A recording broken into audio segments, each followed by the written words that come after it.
A movie called The White Helmets won the Academy Award for Best Documentary Short Subject.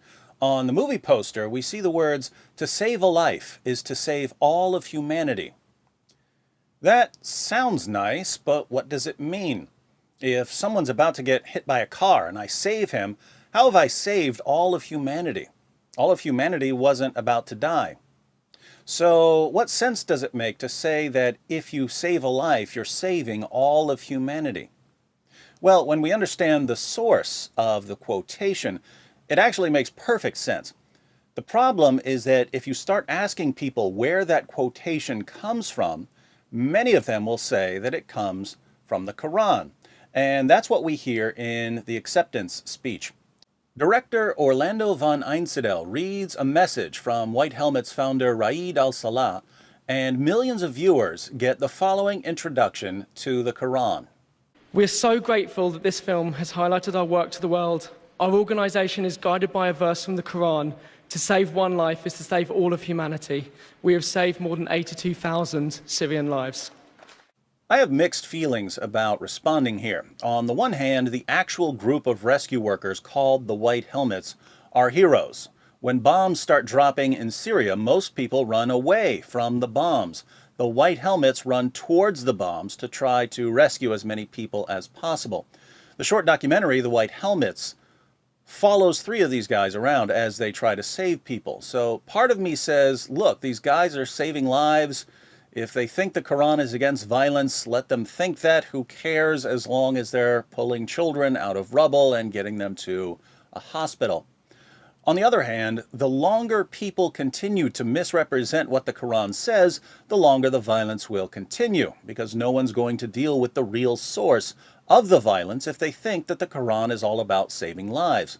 In other words, the White Helmets are dedicated to saving lives, but one of the best ways to save lives is to refute the lies about the Quran. Ironically, the filmmakers and actors at the Oscars, who are normally pretty clueless about everything that doesn't involve making films or pretending to be other people, should be some of the best informed people in the world when it comes to the quotation, "To save a life is to save all of humanity." They're the last people who should fall for, "This is what the Quran declares." Why? Because they've all seen Schindler's List, which won 7 Oscars, including Best Picture, and one of the most famous scenes in Schindler's List is where Schindler, a different kind of Oscar, is about to flee because he was a member of the Nazi Party. But all the Jews he saved give him a ring with a memorable inscription.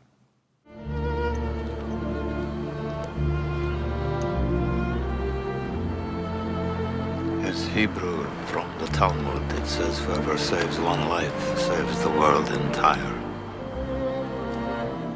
That's strange. The Jews think that this quotation comes from the Talmud. Maybe because it comes from the Talmud, Mishnah Sanhedrin chapter 4, where it makes perfect sense.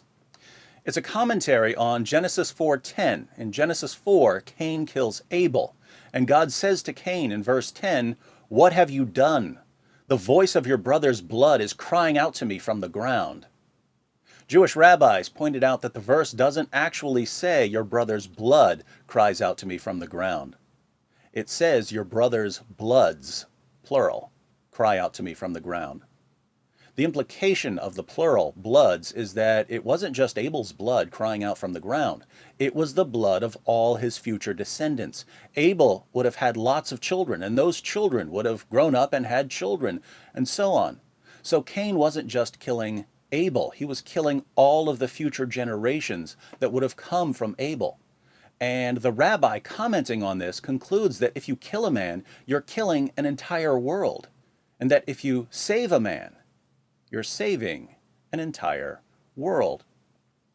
The Jews of Arabia liked to quote this rabbi when they discussed the story of Cain and Abel, and not surprisingly, his words ended up in the Quran. Muslims like to point out that the Quran says, "To save a life is to save all of humanity," but they don't like to quote the actual verse because the actual verse states that this was a command for the children of Israel, the Jews. But let's read the entire passage so we can see why this verse makes absolutely no sense in the Quran. The passage begins in Surah 5, verse 27 of the Quran, a passage about Cain and Abel. And, O Muhammad, recite to them, to the Jews, the story of the two sons of Adam, Abel and Cain. In truth, when each offered a sacrifice to Allah, it was accepted from the one, but not from the other. The latter said to the former, I will surely kill you.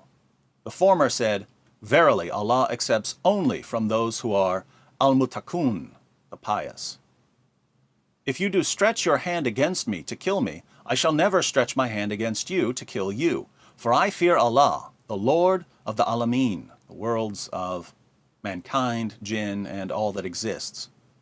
Verily, I intend to let you draw my sin on yourself, as well as yours, then you will be one of the dwellers of the fire, and that is the recompense of the Zalimun, polytheists and wrongdoers. So the nafs, his ego, of the other, latter one, encouraged him and made fair seeming to him the murder of his brother. He murdered him and became one of the losers. Then Allah sent a crow who scratched the ground to show him to hide the dead body of his brother. He, the murderer, said, Woe to me! Am I not even able to be as this crow and to hide the dead body of my brother? Then he became one of those who regretted. And here we have the verse in question. Because of that, because of what? Because of something to do with the story of Cain and Abel, we ordained for the children of Israel. Notice that almost no one who quotes this verse ever reads this part, saying that it was for the children of Israel, that if anyone killed a person, not in retaliation of murder or to spread mischief in the land, it would be as if he killed all mankind. And if anyone saved a life, it would be as if he saved the life of all mankind. And indeed, there came to them our messengers with clear proofs, evidences, and signs. Even then, after that, many of them continued to exceed the limits, e.g. by doing oppression unjustly and exceeding beyond the limits set by Allah by committing the major sins in the land. Now, how does any of that follow from the story of Cain and Abel? In the Talmud, a Jewish rabbi draws attention to a Hebrew word, the word bloods, and he makes the case that God is telling us that if you kill someone, you're actually killing far more people than you think. But that discussion is missing from the Quran. So how do you get from Cain killed Abel and a bird came along to show Cain how to hide the body to the claim that to kill a person is to kill all mankind and to save a person is to save all mankind? Makes no sense in the Quran, and this is yet another example of Muhammad plagiarizing without really understanding what he's plagiarizing. But why should that bother us when a group of Muslims is saving people because they believe that Allah wants them to save people? The Quran does say that Allah ordained for the children of Israel that if anyone saved a life, it would be as if he saved the life of all mankind. So the same would apply to Muslims who are rescuing people who haven't hurt anyone. If a Muslim saves someone, he's saving the future descendants of that person. So what's the problem? Well, the problem here is not saving lives. It's good to save lives. The problem is why there's a constant need to save lives in the Middle East. And the reason there's a constant need to save lives in the Middle East is found in the very next verse, where Allah gives a command for Muslims. The verses that come before this are about Cain and Abel and the revelation given to the Jews. Verse 33 is a command for Muslims. Allah says, "The recompense of those who wage war against Allah and His Messenger and do mischief in the land is only that they shall be killed or crucified, or their hands and their feet be cut off from opposite sides, or be exiled from the land. That is their disgrace in this world, and a great torment is theirs in the hereafter." They shall be killed, or crucified, or dismembered, or exiled. For what? For waging war against Allah. How do you make war against Allah?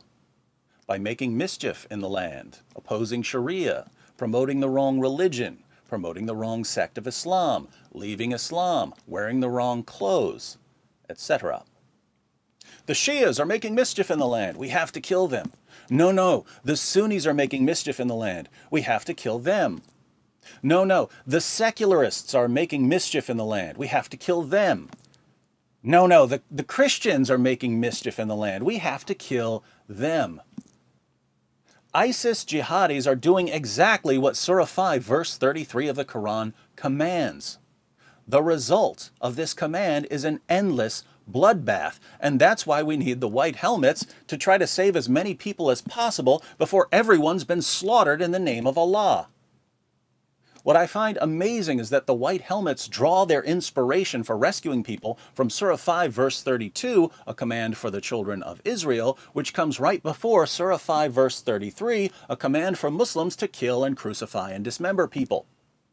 So I wish the best for the white helmets. May they continue to be fearless, and may the world support their efforts to rescue victims of the war in Syria. But their work will never be finished so long as the West, including Hollywood, continues to pretend that the message of the Quran is peace.